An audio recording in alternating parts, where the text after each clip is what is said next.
Arvid Hansson fra Bestämmen. Nu har vi lite attré. Till uppgång vi har någon som årsslagare. Jo, tack för det. Vad är det som ska till för att bli årsslagare? 20 mål? Nej, jag vet inte. Jag vet inte. Helt då att du klarar att ändra till kampningar för dig? Jag vet inte. Man kan alltid prova.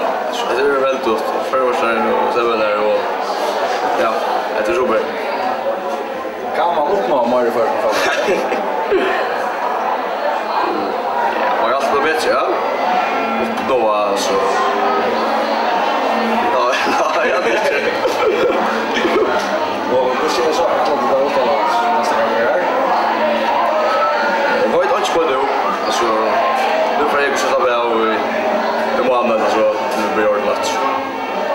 Du säger ju ännu en